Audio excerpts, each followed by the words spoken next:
दोस्तों, आज की इस न्यू वीडियो में हम बात करेंगे एक आलसी लड़के की कहानी के बारे में। दोस्तों, एक बहुत ही भोला भाला सा आलसी लड़का था। वह कोई काम नहीं करना चाहता था, बस खाना खाता, घूमता और सोता रहता था। एक दिन उसे किसी ने बताया कि एक आश्रम है जहाँ पर कुछ नहीं करना पड़ता है और हर दिन 2 समय का खाना और नाश्ता मिलता है।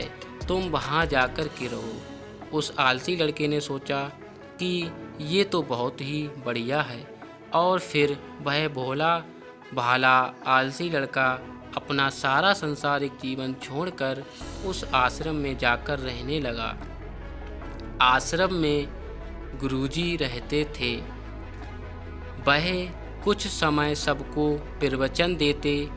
वह आलसी लड़का भी सुनता था, बाकी समय आराम करता था और फिर भर पेट खाना खाकर सो जाता था।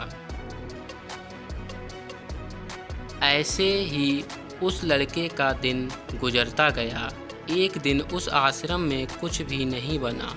नाश्ते के समय नाश्ता नहीं मिला। उसने सोचा नाश्ता नहीं मिला, भोजन तो मिलेगा। अब भोजन के समय भी उसे भोजन नहीं मिला। लड़का दौड़कर गुरुजी के पास गया और उसने पूछा कि आज भोजन क्यों नहीं बना है। गुरुजी ने कहा कि बेटा, आज एकादशी है और जितने भी आश्रम के सदस्य हैं उनका उपवास है और तुम्हारा भी आज उपवास है। आज भोजन नहीं बनेगा। वह लड़का आलसी था और उसे भूख भी बहुत लगती थी। उसने गुरुजी से बोला कि मैं उपवास नहीं रखूँगा, मुझे भूख लगी है, मैं खाना खाऊँगा। गुरुजी ने बोला ठीक है, जाओ भंडारे में से सामान ले आओ और आश्रम में नहीं बाहर ले जा बना लो। लेकिन याद रखना, भोजन बनाने के बाद सबसे पहला भोग भगवान को लगाना और फिर तुम प्रसाद पाना। वह लड़का बोला ठीक है और फिर अनाज लेकर नदी की ओर पहुंचा। भोजन पकाने लगा, तैयार हुआ। इसके बाद कहने लगा कि भगवान श्री राम आइए, पधारिए, भोग लगाइए। अब जब उसे लगा कि भगवान तो आ नहीं रहे हैं तो फिर कहने लगा कि मुझे मालूम है आपको तो अच्छा खाने की आदत है, मैं बना नहीं पाया और मुझे अच्छा भोजन बनाना भी नहीं आता, लेकिन जो भी रूखा सूखा बना है आकर खा लीजिए। भगवान श्री राम उसकी सरलता पर बहुत ही प्रसन्न हुए और उस लड़के को दर्शन दे दिए। उसने देखा कि भगवान श्री राम आए हुए हैं और उनके साथ में माता सीता भी आई हुई हैं, लेकिन लड़के ने सिर्फ 2 लोगों के लिए ही भोजन बनाया था, एक अपने लिए और दूसरा भगवान के लिए। और अब क्योंकि भगवान के साथ माता सीता भी आई हुई थी तो उसने उस भोजन को माता सीता और भगवान के सामने ग्रहण करने के लिए रख दिया। भगवान श्री राम और माता सीता ने भोजन किया और उसके बाद जब वह जाने लगे तो यह भोला सा आलसी लड़का बोला कि प्रभु आप आए, दर्शन दिए, बहुत अच्छा लगा। मुझे खाने को कुछ नहीं मिला, लेकिन कोई बात नहीं, लेकिन आपसे एक विनती है कि अगली बार जब आप आएँ तो कितने लोग आएंगे ये बता दीजिए ताकि मैं उतने लोगों के लिए भोजन बनाकर रख लूँ। भगवान श्री राम मन ही मन मुस्कुराए और फिर अंतर ध्यान हो गए।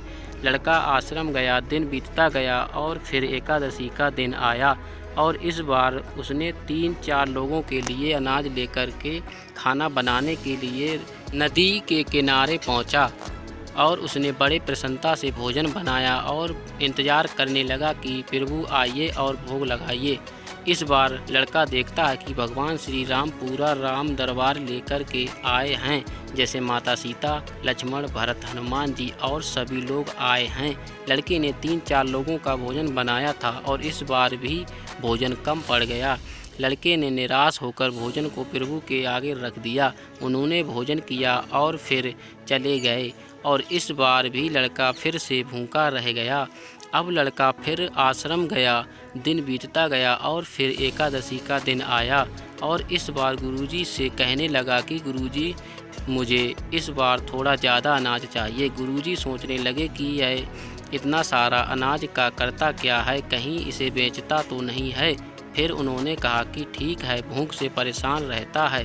लड़के ने कहा कि नहीं गुरुजी, मैं भूख से परेशान नहीं रहता हूँ। मुझे प्रभु के साथ बहुत से लोग आते हैं, उनको भी भोजन कराना पड़ता है। गुरुजी को लगा कि लड़का पागल हो गया है, लेकिन गुरुजी ने सोचा कि चलो एक बार चलकर देखते हैं कि लड़का इस अनाज का करता क्या है। वह भोला सा लड़का अनाज लेकर के नदी के किनारे पहुंचा और इस बार भोजन बनाया नहीं। उसने सोचा कि प्रभु हर बार ज़्यादा लोगों को लेकर के आते हैं, इस बार वह जितने भी आएंगे खुद बनाकर के भोग लगा लेंगे। और फिर प्रेम से प्रभु को बुलाने लगा। गुरुजी ये सब छुपकर के देख रहे थे कि इसने भोजन तो बनाया नहीं और प्रभु को बुला रहा है। लेकिन लड़के ने देखा कि इस बार प्रभु के साथ बहुत से लोग आए हुए हैं, तो उसने प्रभु के सामने हाथ जोड़ कर के कहा कि प्रभु माफ़ करना, आप बहुत सारे लोग आते हो, मुझे संख्या पता नहीं होती है और मेरी हिम्मत भी नहीं होती है कि इतने सारे लोगों के लिए भोजन बनाऊं। आप स्वयं बनाइए, खाइए और भोग लगाइए। प्रभु मुस्कुराते हैं और अपने साथ आए सभी लोगों के साथ मिलकर के भोजन बनाते हैं। गुरुजी ये सब छुपकर देखते हैं और फिर लड़के के पास आकर के कहते हैं कि तुम ये क्या कर रहे हो।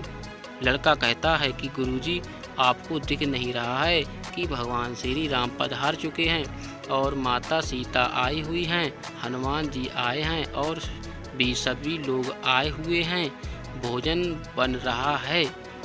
गुरुजी ने बोला कि पागल हो गया है, मुझे तो कोई दिख नहीं रहा है। लड़का गुस्सा हो गया और बोला, प्रभु आप ये क्या कर रहे हो? एक तो मुझे भूखा रखा है और गुरुजी को दर्शन नहीं दे रहे हो, जो मुझे पागल समझ रहे हैं। कृपा करके गुरुजी को दर्शन दे दो। भगवान बोले, नहीं, मैं इन्हें नहीं दिख सकता। लड़का बोला, क्यों नहीं दिख सकते? मेरे गुरुजी तो बहुत महान हैं, बहुत बड़े ज्ञानी और ज्ञाता हैं। भगवान बोले, हाँ ज्ञानी और ज्ञाता होंगे, लेकिन तुम्हारी तरह सरल नहीं हैं। जो सरलता तुम में है वो तुम्हारे गुरुजी में नहीं है। लड़के ने ये बात गुरुजी से कह दी कि भगवान श्री राम कह रहे हैं कि आप में सरलता नहीं है, आप मेरी तरह सरल नहीं हैं, इसलिए आपको नहीं दिख सकते। गुरुजी की आंखें नम हो गईं और रोने लगे और बोले कि बिल्कुल सही कहा, मेरे अंदर तुम्हारे जितना सरलता नहीं है। और फिर माफ़ी मांगने लगे। भगवान ने गुरुजी को दर्शन दिए। ये कहानी हमें सिखाती है कि जीवन में सरलता सबसे आवश्यक है। जितने सरल बने रहोगे उतना जीवन में आगे बढ़ते चले जाएंगे। जब आप सरल होते हैं तो आप खुद भी मुस्कुराते हैं और दूसरों को भी मुस्कुराने की वजह देते हैं। इस कहानी से हमें यह शिक्षा मिलती है कि हमेशा हमें दूसरों के प्रति अच्छा व्यवहार करना चाहिए। Thank you for watching this video.